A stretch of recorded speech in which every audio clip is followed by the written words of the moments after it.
Robert Kyosaki grew up with his two fathers. One of them never went to college while the other had his PhD. Both fathers were successful in their careers, worked hard their entire lives, and earned substantial incomes, but one always struggled financially. Poor dad, his real father who died with bills to pay, and rich dad who started with little before becoming one of the richest men in Hawaii. Kiyosaki writes that he noticed that his poor dad was poor not because of the amount of money he earned, which was significant, but because of his thoughts and actions.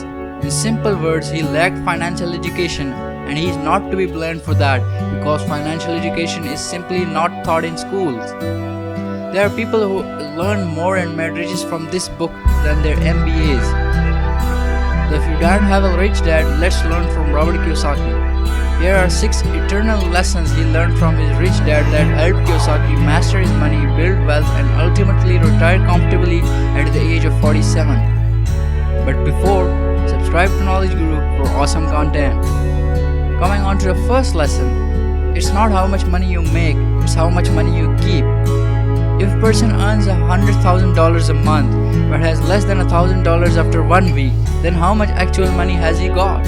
Same is the case with high-earning professions like a Harvard MBA or a doctor who pay more than 50% of their income as taxes.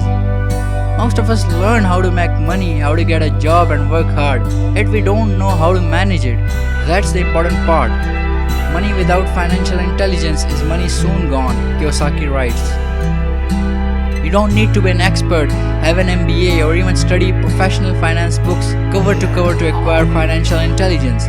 The single most important distinction you need to make before getting rich is to know the difference between assets and liabilities. Let's not get into the fuss of business classes and study it in simple terms. An asset is anything that puts money into your pocket. A liability is anything that takes money from your pocket. If you own a car and it needs $100 a month, then it's a liability. But if you have given the same car on rent and it generates income, then it's an asset. Next, focus on bettering your savings and ensure that more money is not going out than coming in. It's also important to note that more money will often not solve your financial problems. In fact, it will compound the problem. Money often makes obvious or tragic human flaws, putting a spotlight on what we don't know. That's why all too often a person who comes into a sudden windfall of cash, let's say an inheritance, a pay raise, or lottery winning, soon returns to the same financial mess, if not worse than the mess they were in before. The poor and middle class work for money, the rich have the money work for them. Kiyosaki isn't the only one to point out that there is a difference between how rich people and average people choose to get paid. Average people choose to get paid based on time, on a steady salary or an hourly rate, while rich people generally own their businesses, work on commission, or choose stock options and profit sharings or high salaries. If you work for money, you give the power to your employer. If money works for you, you keep the power and control it. Working for money is the easier path. It's what we are taught in schools, how to write a resume, get a job and work hard. Having the money work for you by starting a company, being your own boss or investing requires calculated risk and a level of comfort with uncertainty. It's not the smart who get ahead, but the bold. In real world outside of academics, something more than just grade is required. I've heard it called many things.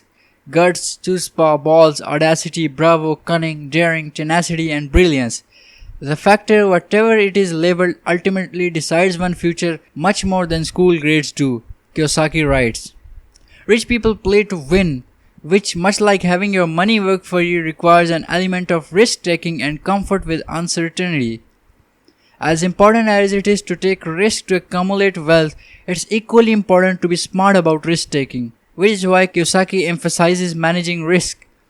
Blind risk won't get you anywhere, but intelligent risk, in which your education and experience play a key role, is the mother of reward.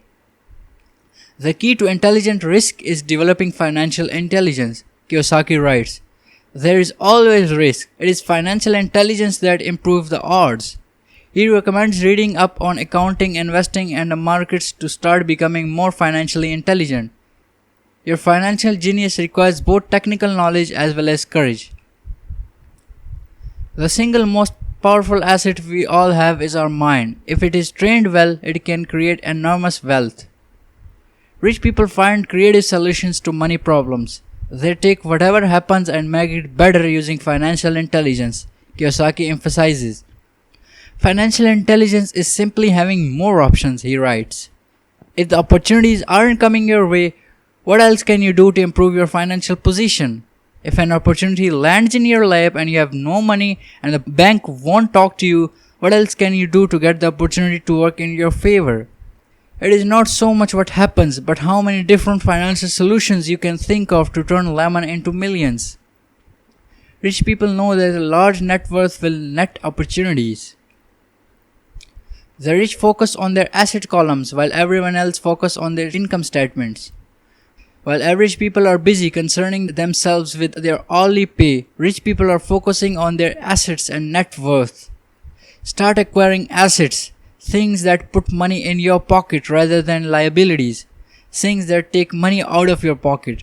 Assets are like stocks, bond, your own company, intellectual property, while liabilities include mortgages, consumer loans, credit cards, and fancy cars. The long-term rich build their asset column first. Then the income generated from the asset column buy their luxuries. The middle class buy luxury with their savings. The poor buy luxuries with their own sweat, blood, and children's inheritance. People who avoid failure also avoid success. Most people never win because they are afraid of losing or failing. Yet if you look at the way humans are designed to learn, we learn by making mistakes. Yes, by trial and error. We learn to walk by falling down. If we never fell down, you would never walk. The same is true for learning to ride a bike. The same is true for getting rich. Failure is a part of process of success.